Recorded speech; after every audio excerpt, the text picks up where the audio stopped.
ಮನೆ ನಿರ್ಮಿಸಲು ಭೂಮಿಯ ಕಲ್ಲು ತೆರವು ಮಾಡಿ ಸಮತಟ್ಟು ಮಾಡುವುದಕ್ಕಾಗಿ ಅಗತ್ಯ ಅನುಮತಿ ನೀಡುವುದಕ್ಕೆ 50,000 ರೂಪಾಯಿ ಲಂಚ ಬೇಡಿಕೆ ಇಟ್ಟ ಗಣಿ ಇಲಾಖೆ ಉಪನಿರ್ದೇಶಕಿ ಇಬ್ಬರು ಸಿಬ್ಬಂದಿಗಳು ಮಂಗಳೂರು ಲೋಕಾಯುಕ್ತ ಬಲೆಗೆ ಬಿದ್ದಿದ್ದಾರೆ. ಮಂಗಳೂರು ಗಣಿ ಮತ್ತು ಭೂವಿಜ್ಞಾನ ಇಲಾಖೆ ಉಪನಿರ್ದೇಶಕಿ ಕೃಷ್ಣವೇಣಿ, ಸಿಬ್ಬಂದಿ ಪ್ರದೀಪ್ ಹಾಗೂ ಉಪನಿರ್ದೇಶಕರ ಚಾಲಕ ಮಧು ಸಿಕ್ಕಿಬಿದ್ದವರು.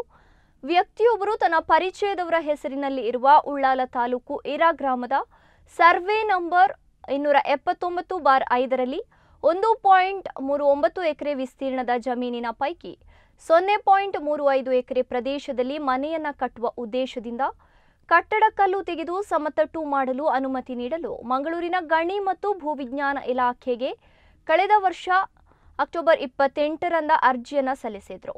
ಉಳ್ಳಾಲ ತಹಶೀಲ್ದಾರರು ಜಮೀನಿನಲ್ಲಿ ಲಭ್ಯವಿರುವ ಕಟ್ಟಡ ಕಲ್ಲು ತೆಗೆಯಲು ಪ್ರಮಾಣ ಪತ್ರ, ದೃಢೀಕರಣ ಪತ್ರ ನೀಡಬೇಕು ಎಂದು ಈ ವರ್ಷ ಮಾರ್ಚ್ 21ರಂದು ವರದಿಯನ್ನು ಸಲ್ಲಿಸಿದರು. ಆದರೂ ಕೂಡ ಗಣಿ ಇಲಾಖೆಯಿಂದ ಅನುಮತಿ ನೀಡಿರಲಿಲ್ಲ. ಈ ಬಗ್ಗೆ ಅರ್ಜಿ ವಿಚಾರಿಸಲು ದೂರುದಾರರು ಮಂಗಳೂರು ಗಣಿ ಇಲಾಖೆ ಕಚೇರಿಗೆ ತೆರಳಿದ್ದು, ಉಪನಿರ್ದೇಶಕಿ ಕೃಷ್ಣವೇಣಿ ಅವರು ಸಿಬ್ಬಂದಿ ಪ್ರದೀಪ್ ಎಂಬವರನ್ನ ಕರೆಸಿ ಫೈಲಿಗೆ 50,000 ರೂಪಾಯಿ ತಗೊಳ್ಳಿ, ನಂತರ ಸೈನ್ ಮಾಡುವ ಎಂದು ಲಂಚದ ಹಣಕ್ಕೆ ಬೇಡಿಕೆಯನ್ನ ಇಟ್ಟಿದ್ರು.